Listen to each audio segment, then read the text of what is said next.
Hello and welcome to Big Talk live from the nation's capital, Abuja. I am Deacon Michael. A pleasure to have you join us tonight as we continue to navigate our way towards the political development and some stories and reports coming in across the weekend.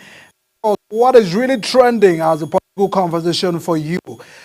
Since Thursday last week, Nigeria's former military president Ibrahim Babangida has taken center stage of the national attention. All through the weekend, a lot of persons were having a conversation regarding the event of his book launch that was graced by several high-profile dignitaries, including President Bola Tinubu, who served as a special guest of honor. Former President Olusegun Obasanjo chaired the book presentation, while former Ghanaian President Nana Akufo delivered a keynote address. Other attendees included former Nigerian leader Yakubu Gowon. Abdulsalami Abubakar was also present at the event, and Goodluck Jonathan, former president, as well as the former Sierra Leonean president Ernest Koroma, former vice president Atiku Abubakar, and Yemi Osinbajo were also present, while many heads of the former president Muhammadu Buhari and General T.Y. Danjuma was also at the event. But a lot of reaction, particularly about all of that gathering, is acknowledging Abiola's victory, MK Abiola's victory, when he was stating in his autobiography. Babangida provided insight into the event surrounding the annulment of June 12th. According to Yemi Osinbajo, who was reviewing the book, Babangida expressed satisfaction with the former President Muhammadu's decision to recognize Abiola's victory and honor him with the Grand Commander of the Federal Republic title. The former military president, General Ibrahim Babangida, publicly expressed his regret over the annulment of the June 12, 1993 presidential election, widely regarded as Nigeria's freest and fairest poll. He was speaking at that event on his book titled A Journey in Service here in Abuja. He took full responsibility for that annulment, acknowledging that Mashood Abiola, the candidate of Social Democratic Party then, was the rightful winner of the election.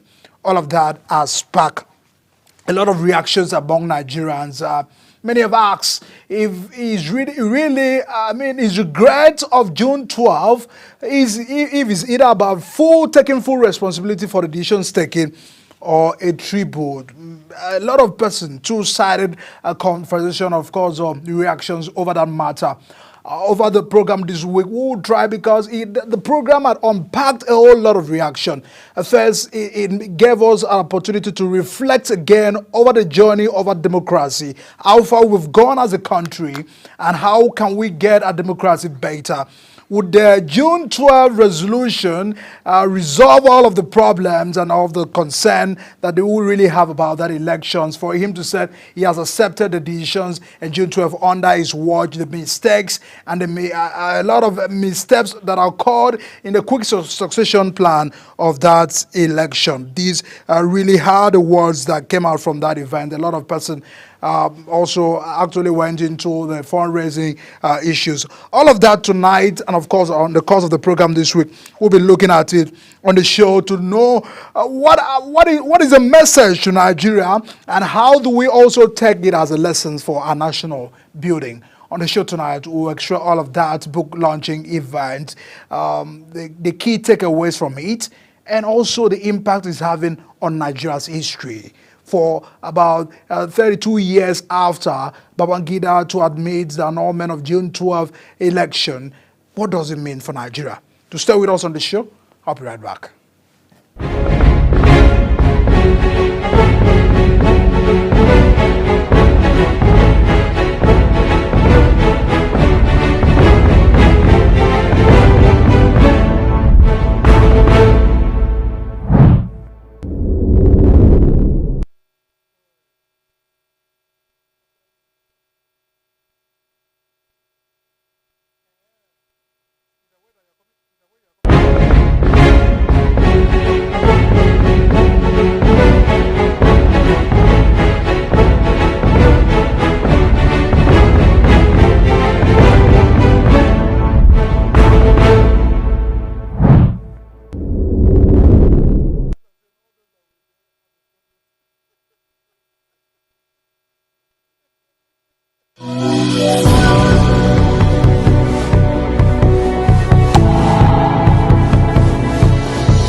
the legacy of June 12, the June 12 elections, which remains a powerful moment in Nigeria's history, has taken another dimension over the reaction of the former military president, Ibrahim Babangida, accepting full responsibility for whatever had played out during the phase of elections of June 12.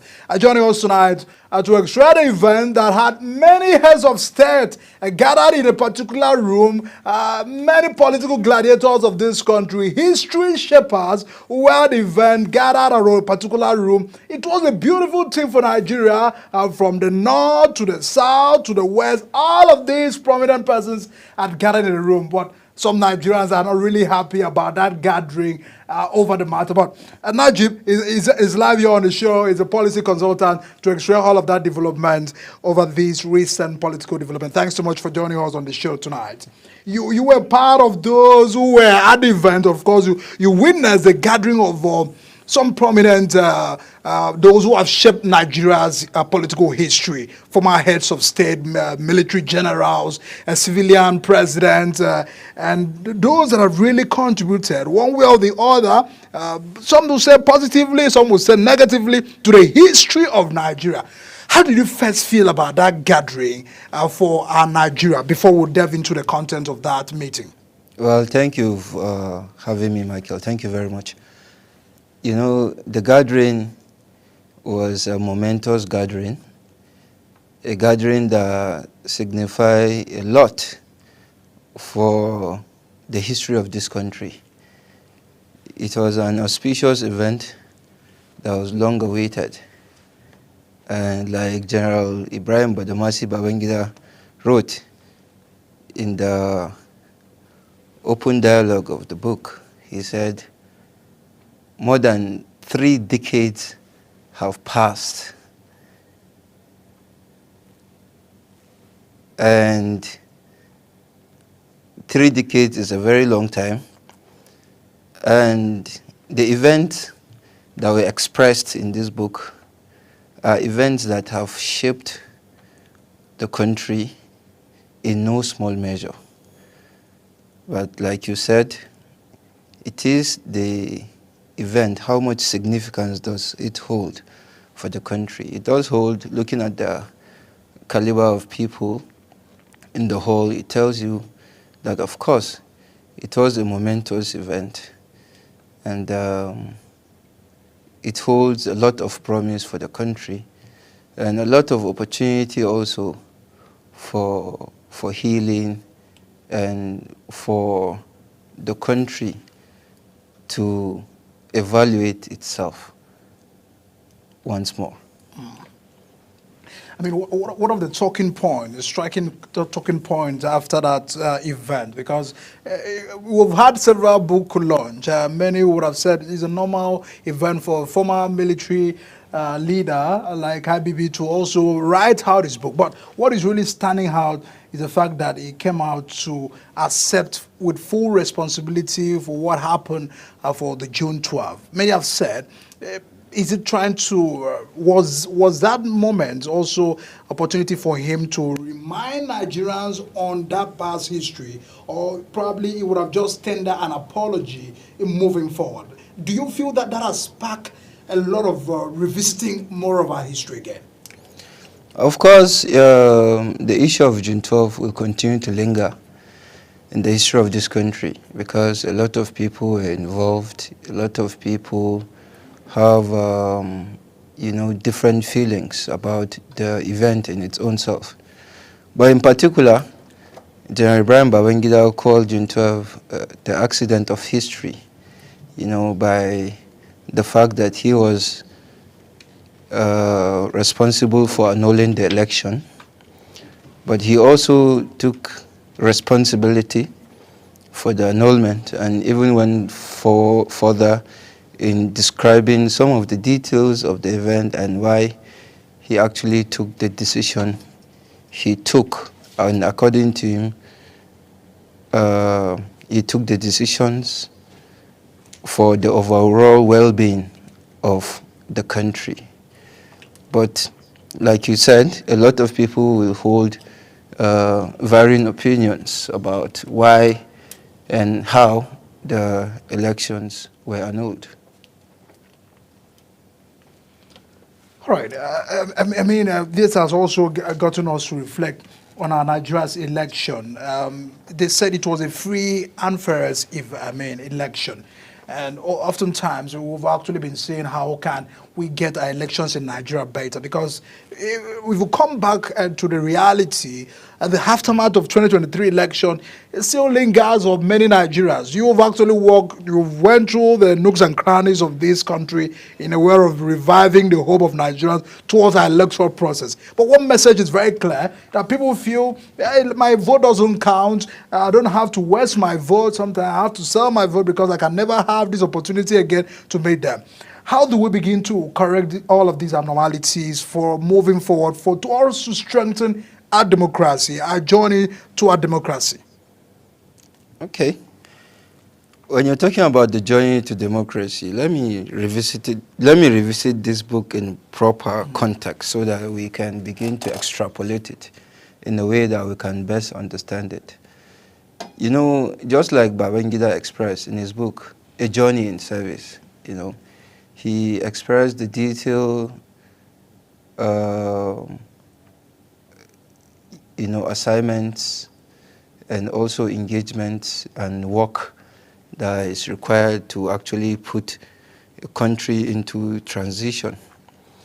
And not everyone will agree with you. You know, even members of your cabinet or your administration may actually constitute a bottleneck to what you're trying to achieve.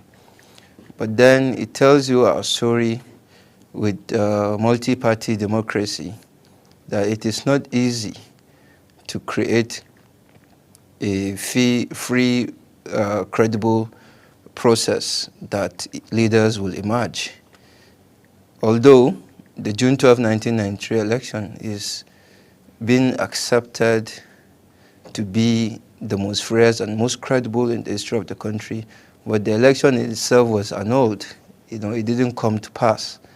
But then I believe this is the right time in Nigeria's history that will begin to echo the issues of electoral reforms. It is pregnant upon us in this country today to come together and, you know, look at electoral reforms that can benefit the country and also that can crystallize our electoral system to have credible candidates. Because a lot of Nigerians do not come out to vote because they believe that the best of us are not given the opportunity and they don't have the platforms to contest elections. That is why voter apathy continues to be an issue. But of course, our electoral reforms must be revisited. We must have predictable electoral outcomes and guidelines that can be adhered to, and that is the only way we can have a democracy that is popular and that is also accepted. Just like President Nana Akufo-Addo mentioned that, of course, there will be different dissatisfaction and people will take different ways and means to express their dissatisfaction in government. In his first tenure, the margin of his votes with President Mahama was 1 million.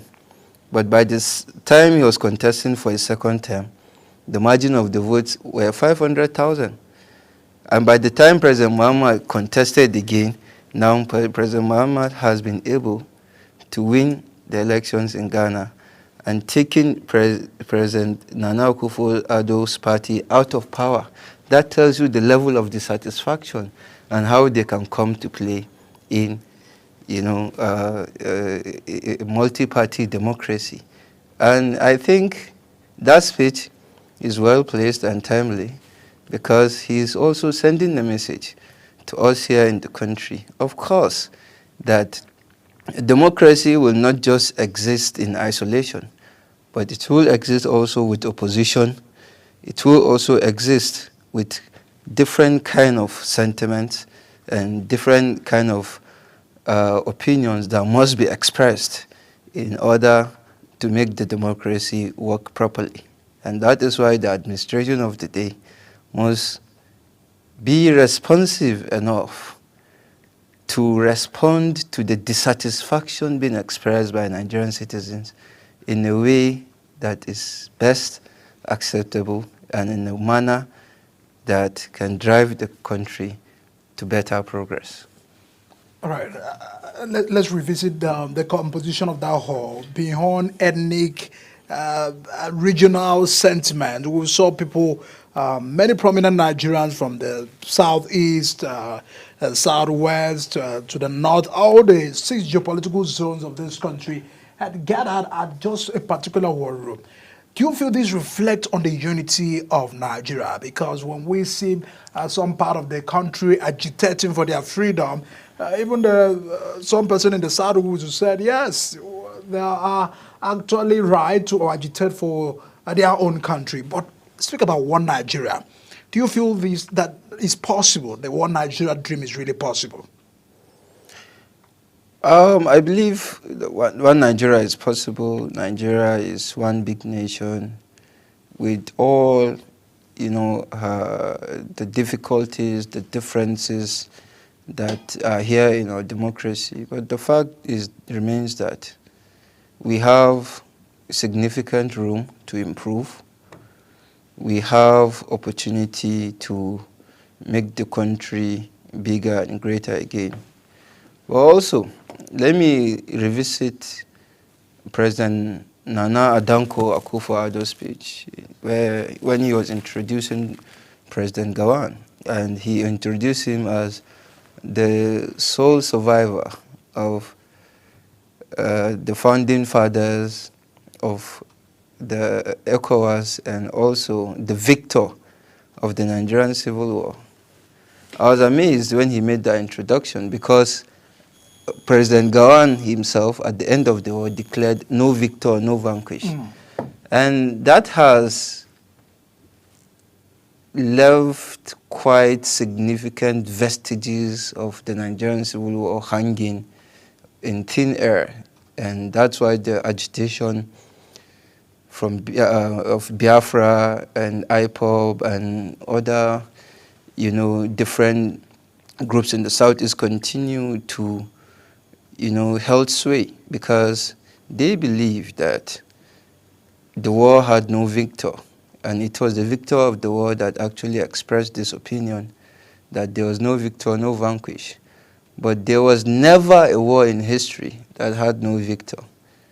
But this was pronounced by President Gowon. I think also for me this is an accident of history because it was not clearly placed where the Biafran belong, whether they are a part of one indivisible Nigeria or they were quelled. So it shows you that these agitations were not quelled. There was no proper presidential statement and remark that showed that Biafra was quelled. The war came to a halt in 1970, and a rebuilding process began, a rebuilding process with the people that have actually taken a position, to create a country for themselves, but still were actually called together to rebuild the nation, whether they wanted to build that nation or not.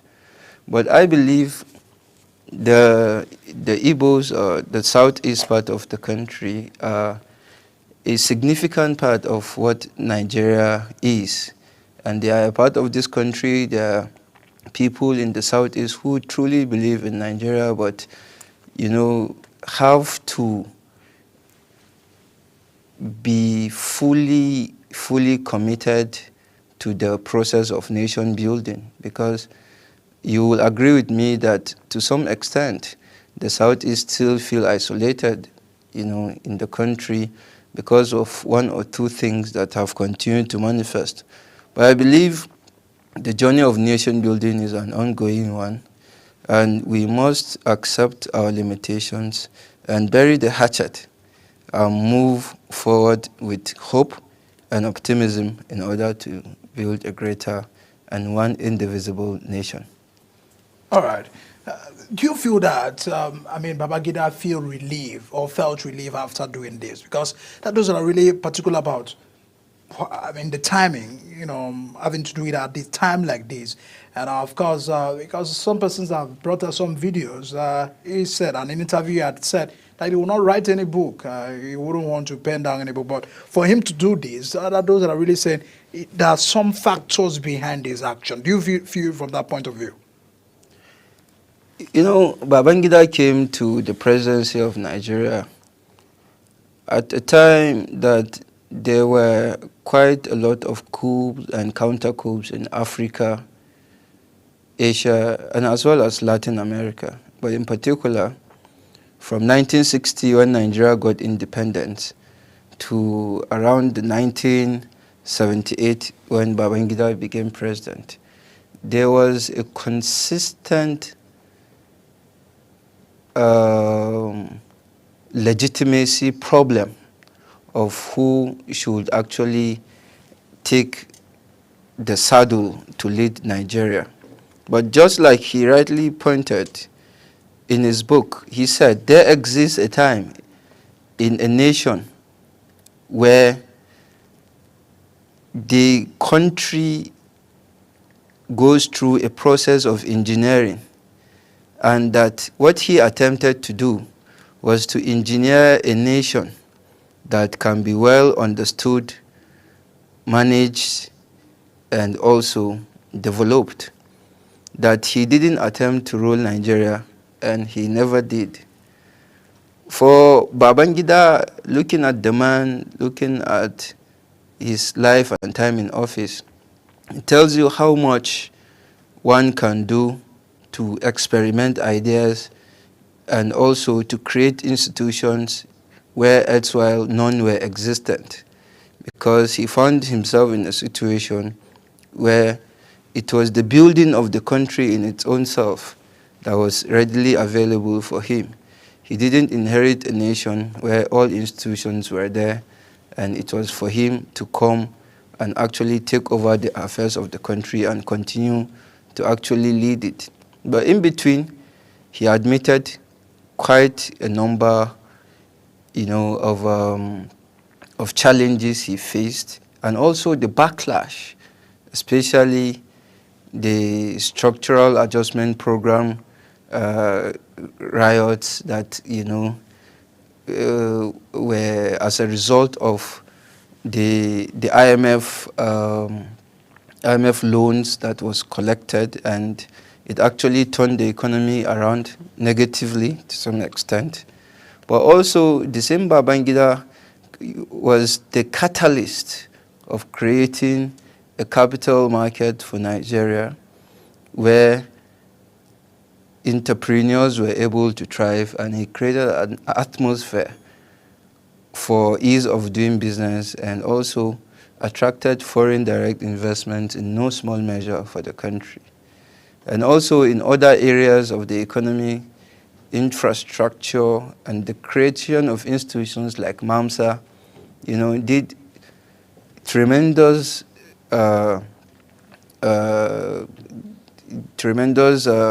development for the growth and sustainability of the country.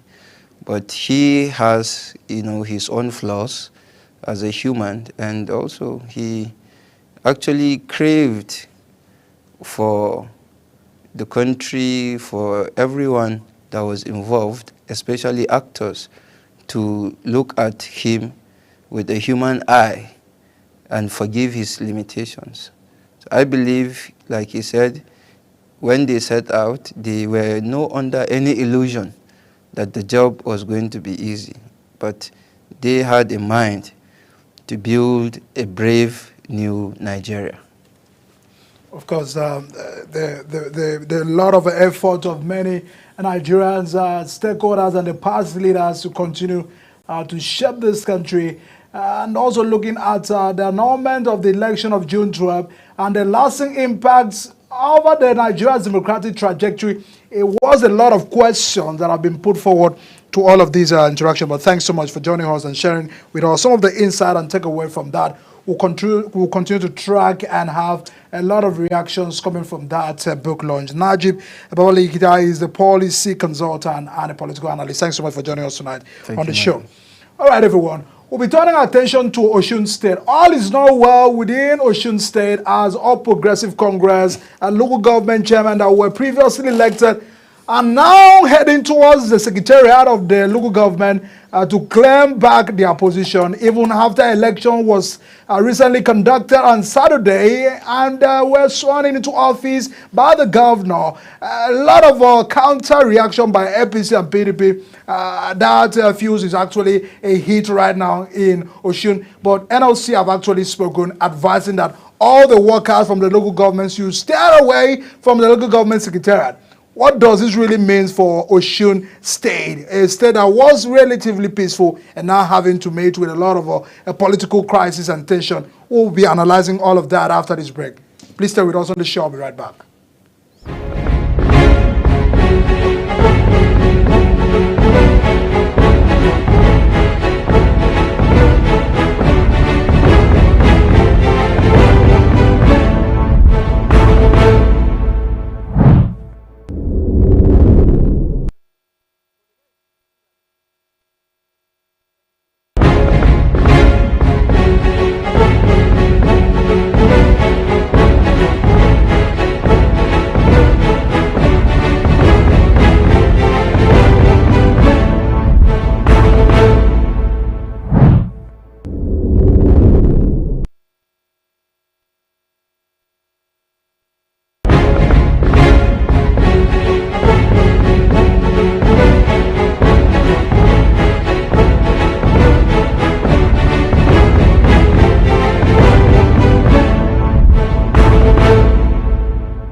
Many thanks everyone for staying with us on the show. Before our guests will come down, let's just look at the reaction of NLC. The Nigerian Labour Congress Osun State chapter has instructed its members in all the local government areas to remain at home pending the resolution of the ongoing political crisis in the council. They are reacting over the call by the governor after being swearing in to office elected council chairman. Members of the APC has described the elections as illegal and commended the people of Osun State for boycotting the election. That's a reaction from All Progressive Congress. And now the state NLC chairman, Christopher Arakpasoboy, in a statement said that NLC resolved not to risk the lives of its members. The statement went further to strongly affirm our earlier release notifying that all local government area workers in the state to withdraw their services as a result of the political upheaval within their workplaces while continuing their prayers for the state. Joining us from Lagos is Ghazali Oladimeji. He's a political analyst. He joins us to extract all of these developments, a reaction of APC, PDP. What is the way forward for Osun? It was a peaceful state, relatively peaceful state, but now being confronted with a political crisis, which is still really getting to impact on our journey to our democracy. Thanks so much for being part of the show tonight. Quickly, what is your assessment about the whole process? The courts gave a judgment, and the PDP are holding on one court order of appeal. APC are also holding on to one court order, and the election held. The local government chairman was sworn into office, but governor said work from home. APC have sent back their local government chairman to offices.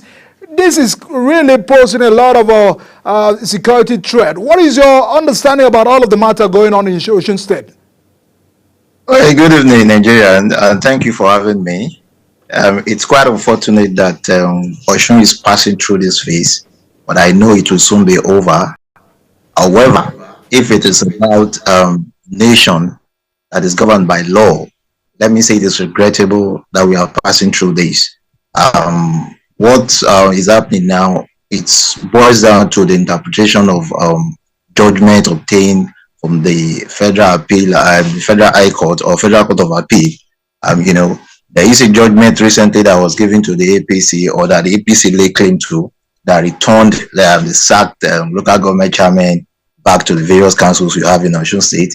Whereas the PDP are also arguing that there is a judgment as well from the same Akure Federal Court of Appeal that sacked this chairman via a suit instigated by the All People's Party of Nigeria. The case was first tried at the Federal High Court that sacked the APC courtesy of the election, questioning the viability of that election.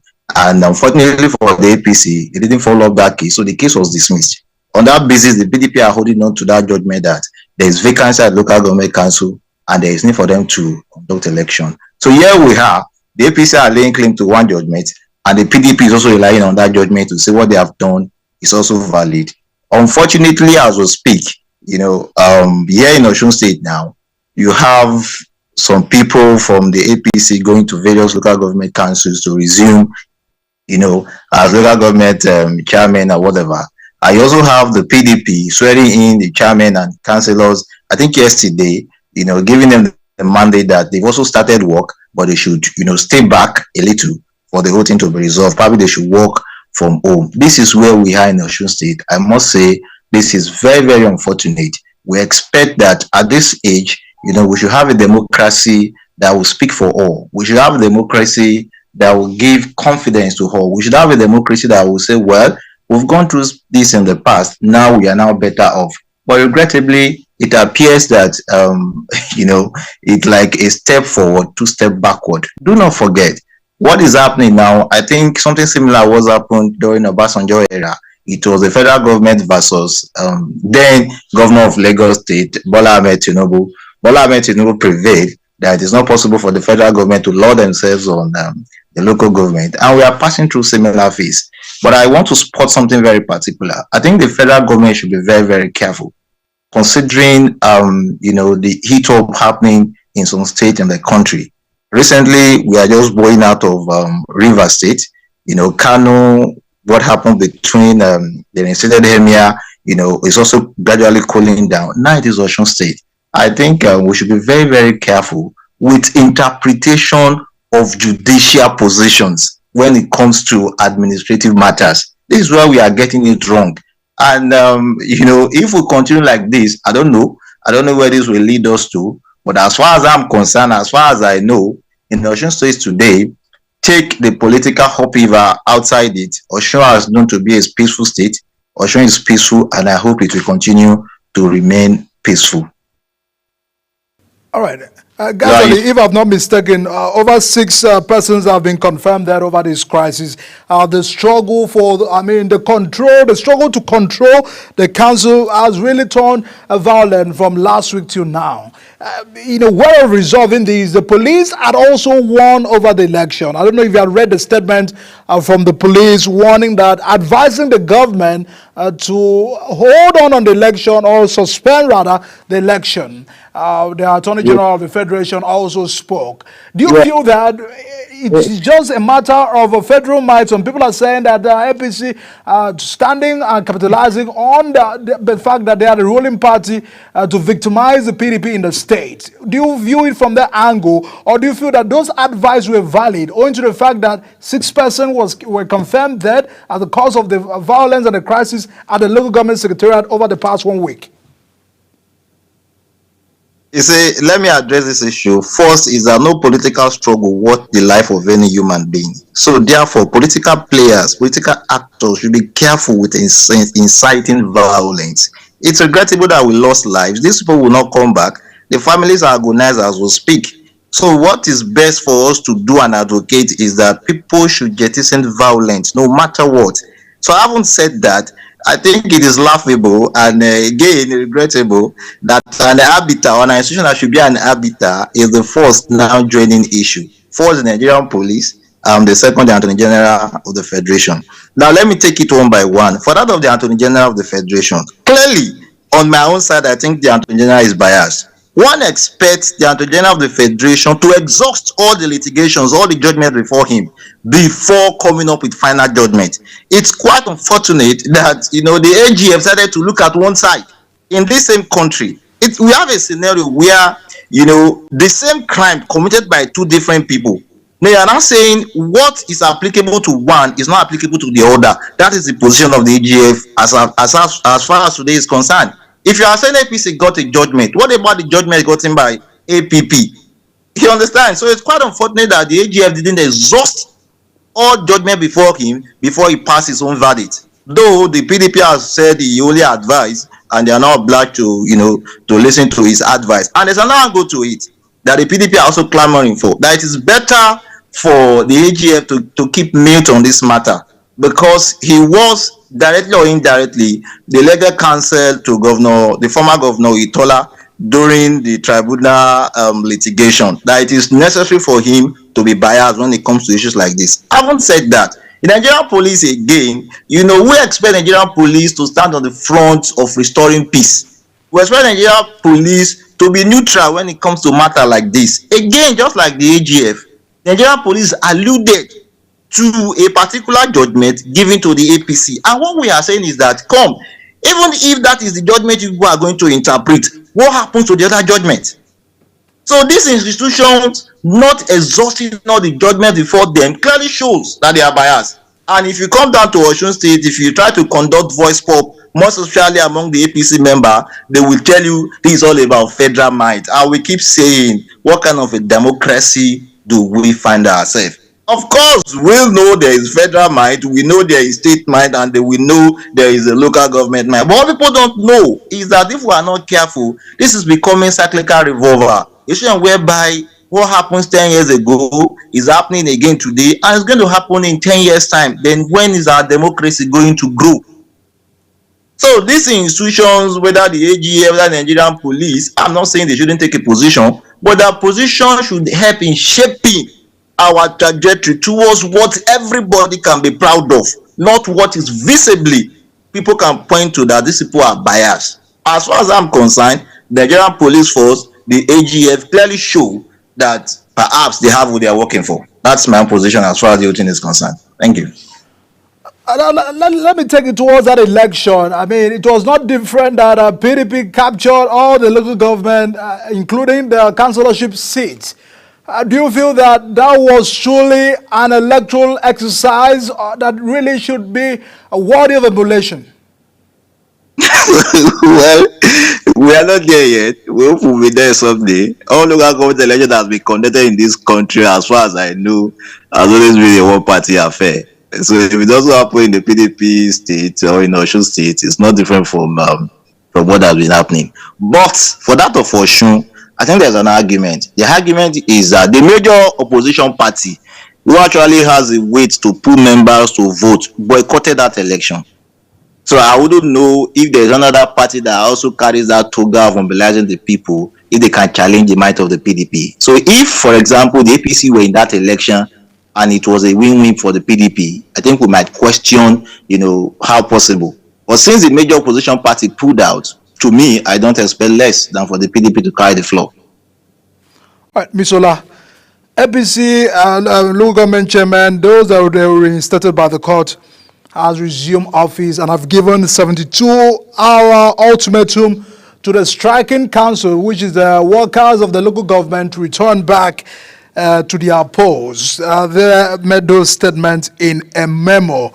The workers' safety is non-negotiable, directing them to continue to work.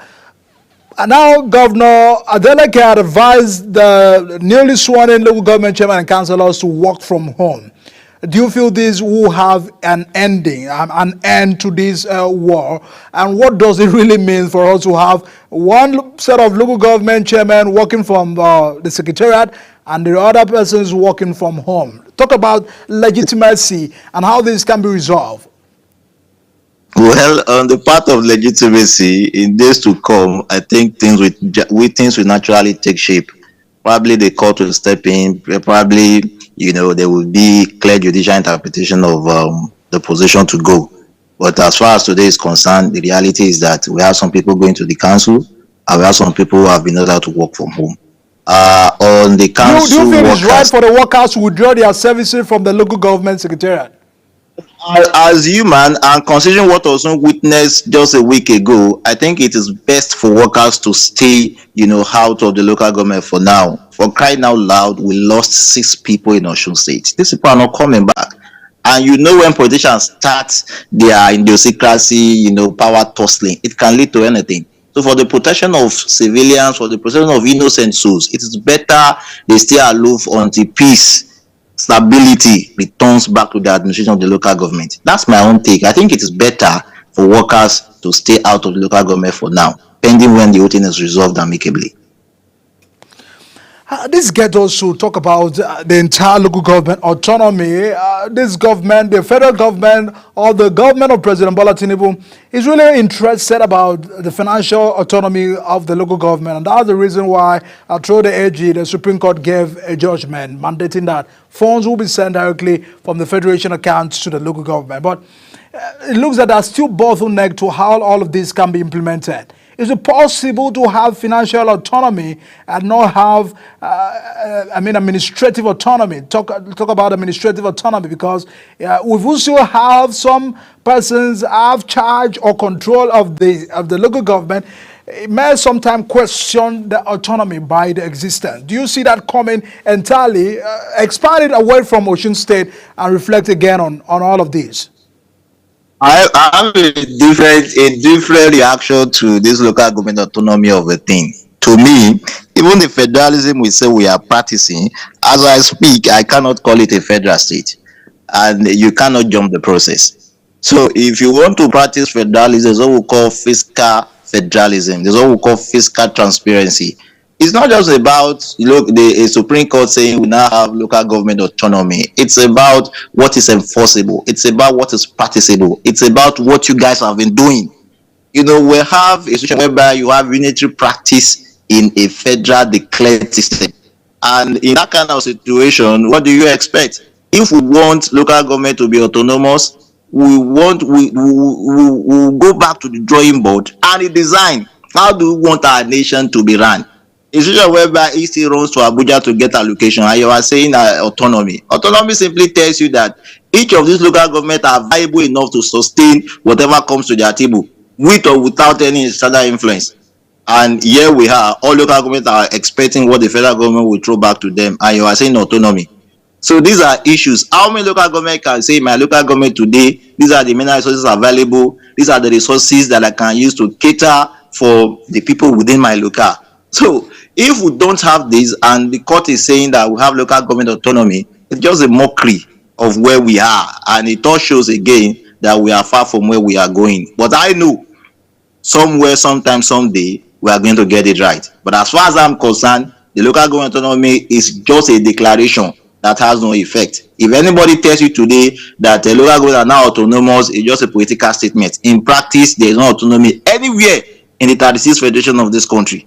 If there is, let them show us. If a local government, if a state wants to be autonomous, that state should clearly define their resources, should clearly define how they are going to sustain, with or without interference, with or without resources, with or without any fund coming from anywhere. Do we have that situation today? And do not forget, even the federal government that is dispersing these resources allocation back do not have, as I speak, the federal government do not have what they can say, this is what is making money from us. They go back to this local government to take money from them.